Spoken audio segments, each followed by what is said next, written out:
Hey everybody, welcome to McFarland Minutes. I'm Natalie McFarland, founder and president of McFarland Productions, director at Off Your Rocker Films, and your host.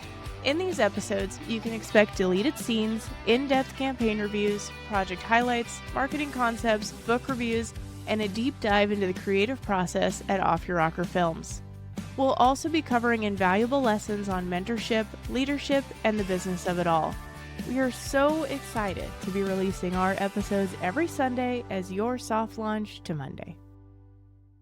Hey everybody, welcome to McFarland Minutes, Season 2, Episode 8. This is the second part in our series on the creative process. So today we're going to chat some about ideation. If you missed the first episode, it is going to be the last episode of every month.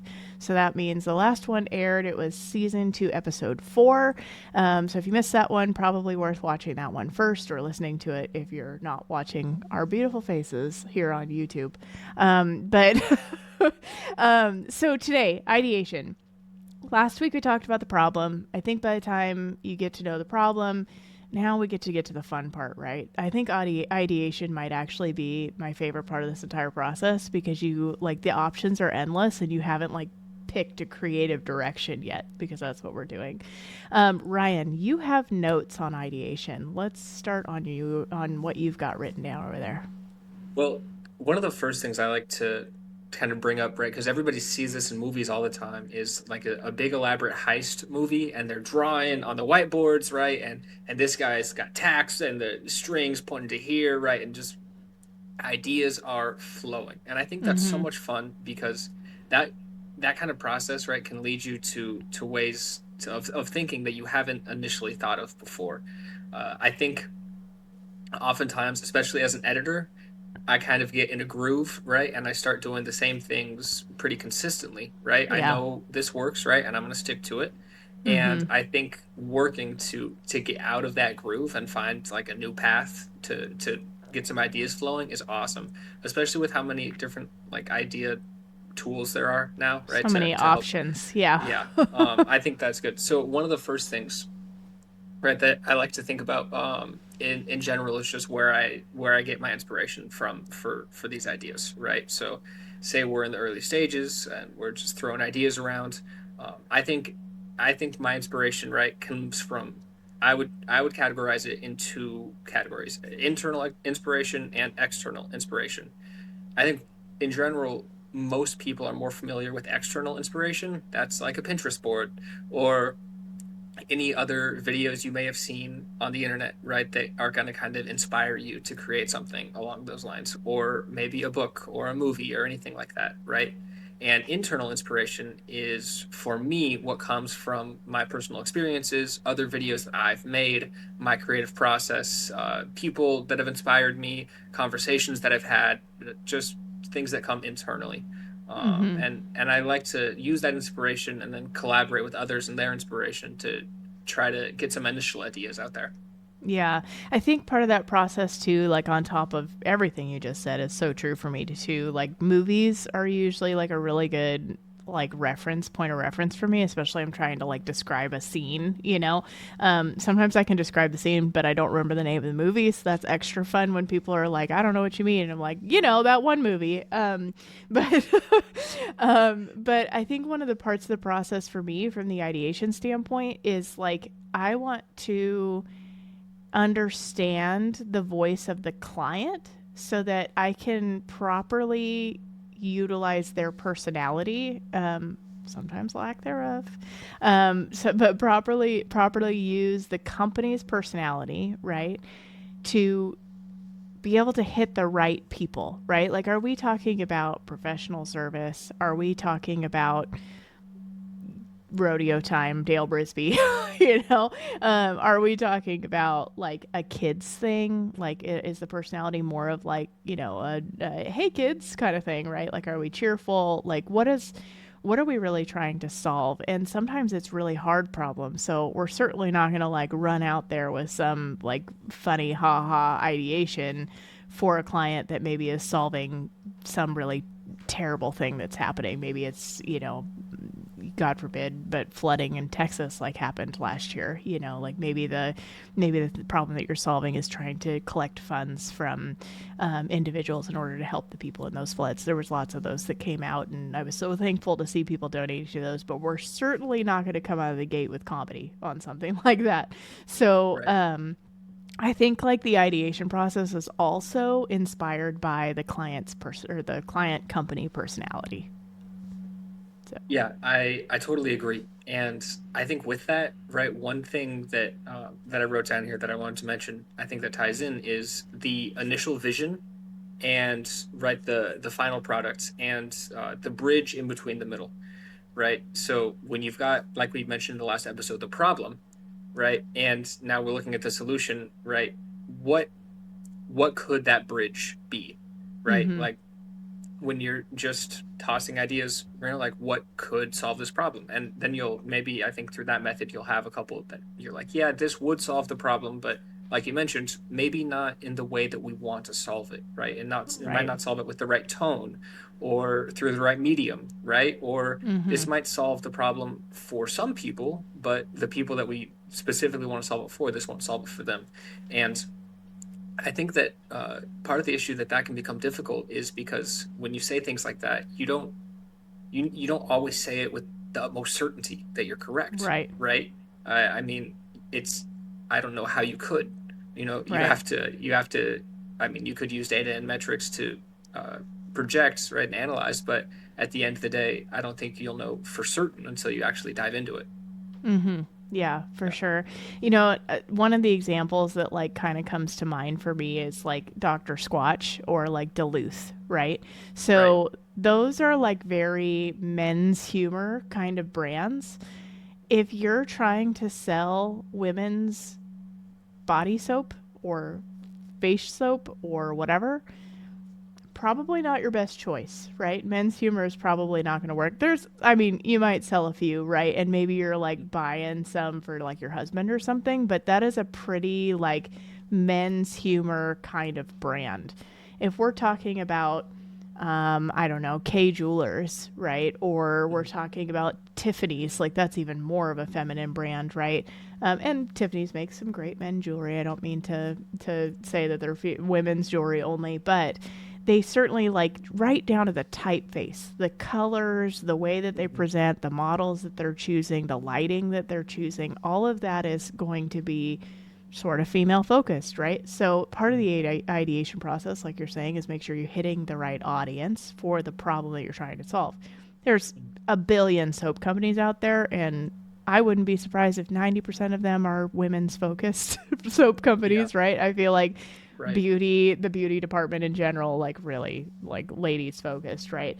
But Mhm. if you're going to be Dr. Squatch and you're wanting to do that, if you're going to be Duluth Trading Company, which is obviously apparel, but if you're going to do something like that, if you're going to be I know there's like several beard wax type and like mustache Yeah. wax and shit. Like there's a whole thing.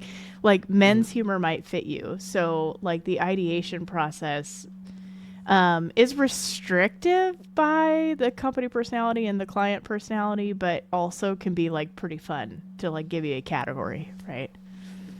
And then one more thing, I mean, this is for some people smaller categories, but maybe seasonally, right? Um, you got me thinking about this when you mentioned jewelers, right?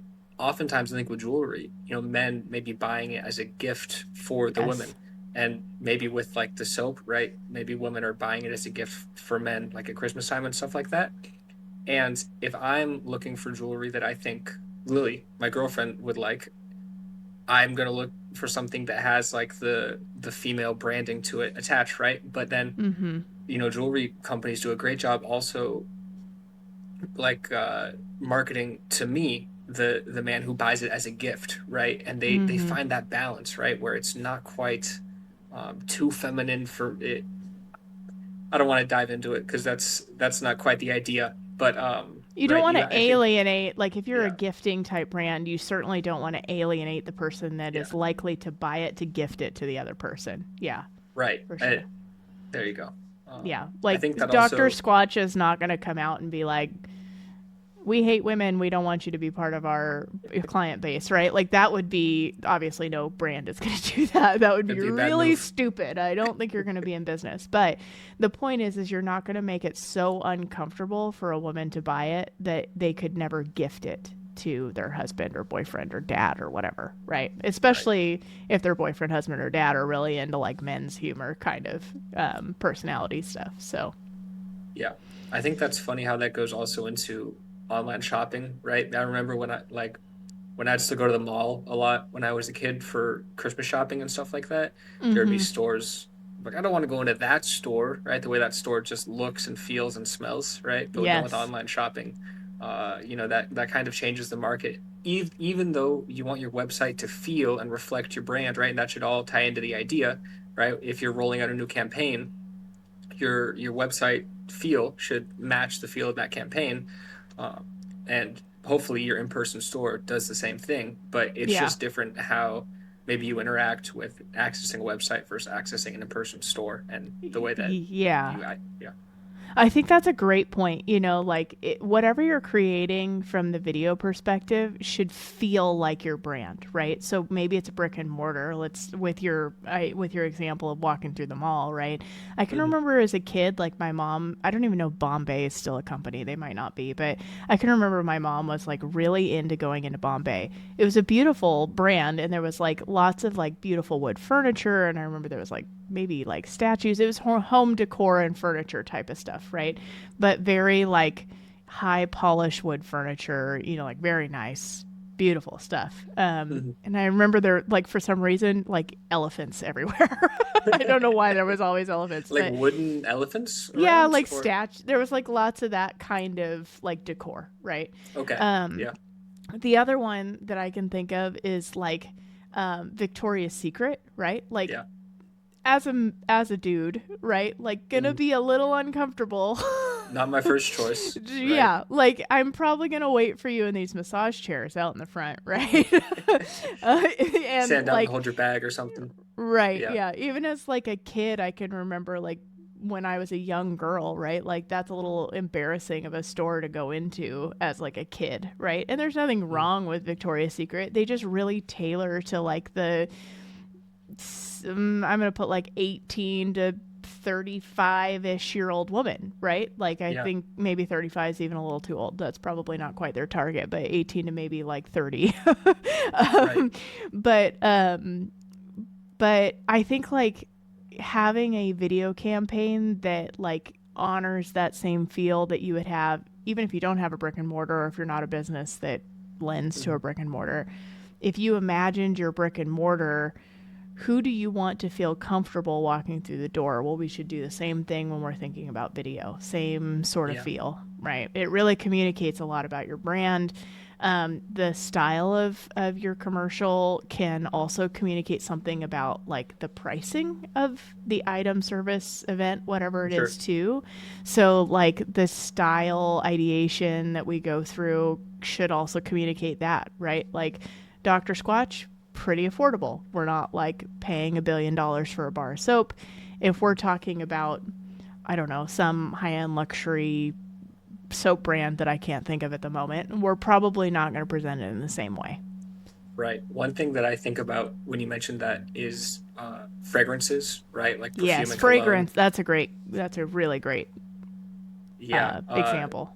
The way that they demonstrate their fragrance through their video uh, is generally you're able to tell. Well, this is the funniest thing to me because you know what I can never tell is what it actually smells like.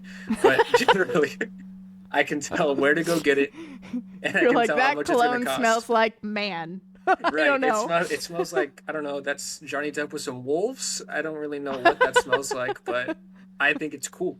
I think it's cool, Forest, right? So I'll go get it. musk. I don't know. Yeah. Yeah. I mean, Uh, it's funny how that works, right? Cologne, you think the one thing you'd like to know is what it smells like, but still these campaigns are getting through with a lot of people not actually knowing what it smells like. You're trying to describe in a way for the viewer to understand maybe how it makes you feel when you wear it. yes. And The I lifestyle think you might live. exactly, right? Who is this for? Who are we making this cologne for? I think that's Who just is kind of this a for? That's like my favorite.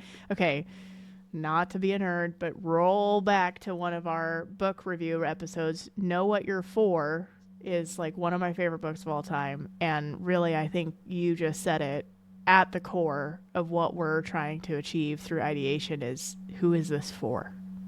right. Yeah. I Yeah. just It's a yeah, knock it out uh, of the park concept, I think. I think. Anyway. yeah. And on just this path of cologne and Victoria's Secret and stuff that we've talked about, I think that there's something to be said about the consistency and but also the consistent growth between a brand, Mm-hmm. right? So if you are looking at a new campaign, right, I think there's value in watching something like a commercial. You said this already interrupting, but you immediately know what brand it is, right? You can Mm-hmm. tell by the feel, by the style, like what brand it is, and maybe even, this is more common in insurance, but like reoccurring characters, right? I Yes. don't know why that's been so associated with Limu, this insurance emu. now. Exactly, right? And I Doug. feel like I feel like every She sounds insurance company. hideous. Sorry. The insurance No, it's commercials and me are like buddies. So thank you okay. for bringing this up. I'll stop No, it's interrupting good. you. It's good. They're good. I'm not gonna lie, they're good. Maybe we need to be sponsored by those now that I did it. So What I was getting at was that you can so quickly know who the commercials for, right? Because of the consistency between their campaigns. And I think that when you are throwing ideas around, right, if you want to capitalize on maybe, hey, our last campaign, this part was successful, or this character, right, or this music, right, let's bring that back around. You mentioned mm-hmm. that seasonally. I remember talking about that when you were talking about seasonal campaigns, right? Mm-hmm. If last season you did something that was successful, right, you can bring that back around. I've noticed a lot of companies, especially car companies, Mm. when something was successful for a seasonal campaign, they'll just use the same one because I think it reminds people of the holidays, right? It'll be kind of like that sense of comfort from knowing something you've already seen. Um, but yeah, I don't know what Okay, your thoughts are on I that. bet you anything. We're kind of getting a little off topic with ideation, but I think this is still valid with your consistency sort of thing. But describe a Coca-Cola Christmas commercial. It's the polar bears, Yeah, and maybe right? Santa. And there's gonna be And red. Sansa, but yeah, I There's think gonna be okay, a very specific red, a really very specific sort of snowy, icy blue, lots yeah, of gray, white, and there's gonna be yeah, really clean lines every single time. Definitely gonna be a polar bear, and there's definitely gonna be a Santa Claus, right? Like yeah, every single time.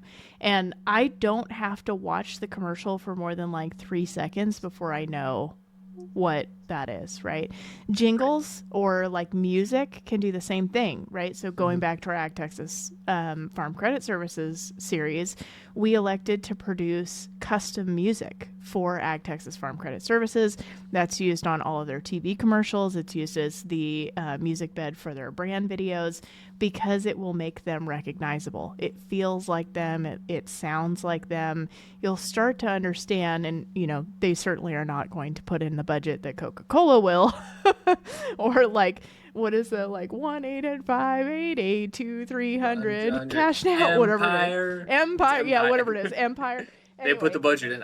They're in my brain now. right? I don't even Yeah, know what they do. It's the guy rolling out the rug. I don't know what yeah. they do, I but don't know. I don't know I could either. call them. Anyway, yeah. There's like 1-800 cash now. One, two, like Yeah, it takes you like at some point in time, viewers are going to need like one note to know who that is, right? hmm, Now, maybe you're not going to have the budget levels that a lot of these ones that you get stuck in your head are, that most of those will, right? Those are giant budgets. They've ran them for a billion years, but you can still apply the same concept. So even from the ideation perspective is custom music a consideration, one, through the budget, two, that will help me better brand my brand. So with Ag Texas Farm Credit Services, we had musicians come in. We had an audio engineer, recording engineer that came in. He was also the arranger writer of the music, and we created a custom piece for that. Same reason they do theme music for movies, right? Those are typically, not always, friends. Um, typically, those songs are written for that movie, right? So there's something to do with like what am I hearing too in the ideation process that makes a difference out the other side. Nike does this really great. I'm like obsessed with their series of commercials that actually have no music bed behind them. I love it so much. There's this one of this kid. It's not the most in shape kid on the planet, right?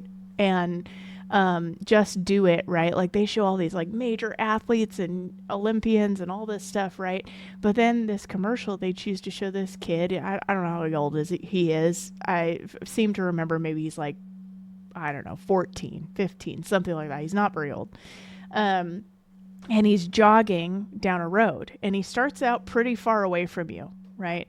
And the camera kind of pans up as it comes along, but what you're hearing is his footsteps in the gravel. And you can tell this kid's not going very fast. He's certainly not sprinting. We're not running marathons here, right? But he's just slow but steady going down the road. And I can't remember if it ends with like his footsteps passing by and maybe see the Nike symbol or something like that. I can't remember exactly what the end is, but it's got this great voiceover on it. So all you get is ambience of footsteps on the ground and a voiceover. And that's like their audio, their entire sound map is just those two things on that commercial. And I think what is powerful about that piece and something that we are thinking about as we're doing ideation, right, for commercials is we're like that task, especially as somebody who is not a marathon runner, is not easy, right? It's like running for long distances is not something that somebody who is not a runner, right, is going to just like get into. Like you have an amount of determination, motivation, work that it's going to take to get there. And I think there's something like solitary about that's very well described in the commercial by having no music bed, right? There's some like self-reliance out on your own, like self-motivation that happens when you have no music behind it, right? It's very focused on the human. And I think part of the ideation process should be like, is that style something that fits this brand? Yeah, I Sound design's immersive. yeah, I agree. One okay, here's the step process that I immediately thought of as you were talking about that, right? Is that you've got to me the problem that they're solving with that, right? We talked about problems in the last episode. The problem is you're right. They show all these Olympians and like I remember they used to say engineered for the highest caliber athletes, something like that, right? Mm-hmm. Engineered to be used by the top, whatever, right? They have made the point that the best athletes use Nike. Got it. Yeah. And now the problem that they're facing, right, is that maybe this kid that's just starting out is feeling under the impression that Nike's not for him because he is not an Olympian. He's not a top caliber athlete, right? Mm-hmm. So the problem they're facing is we want this kid that's just starting out to know that Nike is also for him. We also make Mm-hmm. gear for him and all that, right? So that's their problem. And now, let's say they're now in the ideation phase. They're like, I am willing to bet that their first idea was not, hey, let's go no music, silent, just his footsteps with voiceover, right? That Right. was not their first idea to get this point across. And I think that's really fun because you can think about maybe what their process was, what like the ideas that they threw around in order to reach this point. Because I agree with something that unique, right? Something that you don't see very often. It's really hard to kind of think that would be their first idea. They must have toyed with that a lot to reach that point. Mm-hmm. And to this point as well, it solves their problem, right? It Mm-hmm. gets their point across thoroughly and in a way that also is creatively unique. And Mm-hmm. I think that's exactly what we're talking about here, right? Is how to get your ideas to solve those problems that you want to solve and do it in a way that's interesting, that keeps your campaign flowing. Yeah. I think too, like something that's kind of cool about that specific commercial is when you're watching TV, right? whether it's streaming or regular TV or whatever, usually as it gets to the commercials, it seems like it just got louder, right? Like, how did the TV just suddenly get louder, right? And usually it's like big flashy music and jingles and stuff's happening really fast because I got to say a lot of stuff in 30 seconds. But what Nike did was turn it off.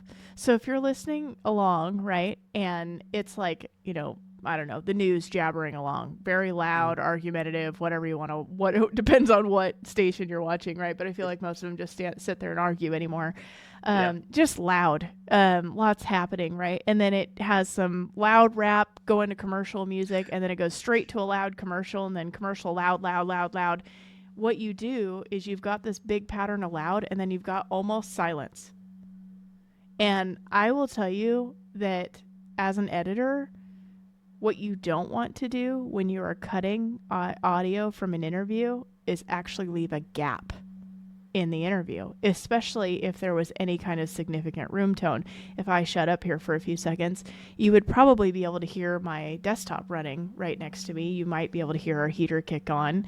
You know, those sorts of things all make noise. If those are suddenly void from the background, it is the first thing you're going to catch. Whether you're a trained ear or not, you might not know what you caught, but it was weird. It was a weird, awkward moment. Now, going back to the Nike commercial where you've got loud, loud, loud, loud Nike, barely saying anything, right? Very quiet, almost at a whisper voiceover, slow voiceover, not a whole lot of lines, not taking up all the space. You interrupted the pattern, and I'm more likely to look. So thinking about in the ideation phase, how can I interrupt the pattern intentionally? How can I be disruptive marketing, but still serving the who it's for, right? For the community, that it's very community focused.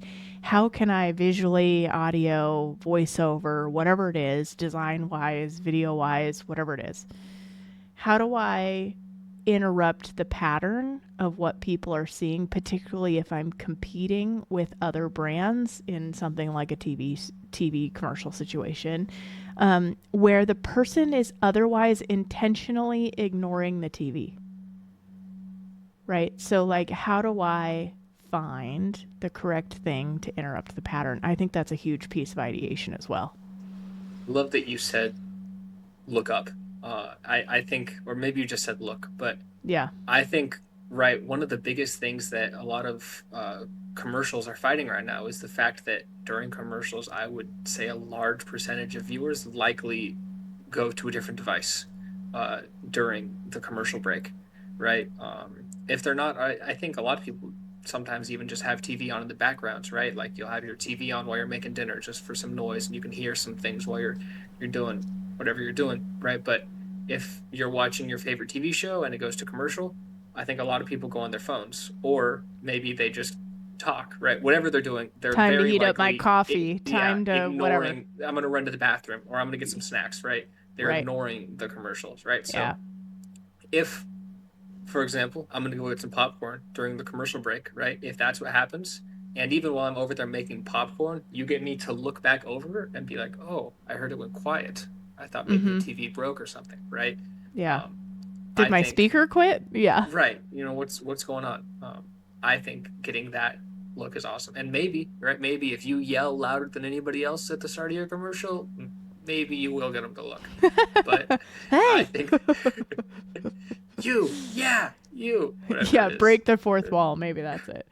I think that this goes hand in hand too. Like we've talked a lot about TV commercials, but this goes hand in hand too for social, right? Like in social's world, we would say stop the scroll, right? So what is it that you're doing that stops the scroll? And oh man, like if you go on a doom scroll on Reels on Instagram or TikTok or whatever, and you're just doom scrolling along, like sometimes it's mindless. Like you don't even pay attention to what you just watched. I have no idea what you just watched. So how do you get a person to pause when they may or may not have been scrolling for hopefully not that long, but I would not be surprised if sometimes you're like an hour in, right? Yeah. And so how do you get them to quit this motion, whatever, and not go on to the next video? And that's something that like marketers talk about all the time, but it's something that you have to think about in ideation as well, which would then lead us to the next section, which is, well, I guess it's 2 sections from now. But when we're talking about like repurposing footage, right? So the ideation process has to consider, where is this going? Which, kind of will take you into a loop with, I think, the 4th episode, I believe it is, of this series. But, having an idea that will work cross-platform is something to think about as well. Totally agree. Yeah. Cool. Well, I think, do you have anything else on ideation? I think that's about it, right? I think that sums it up in a proper way. Cool. Awesome. Well, that was the second part in our series about the 12-step creative process, episode 8 of this season. The next one will be episode 13, end of the next month. We'll see you then.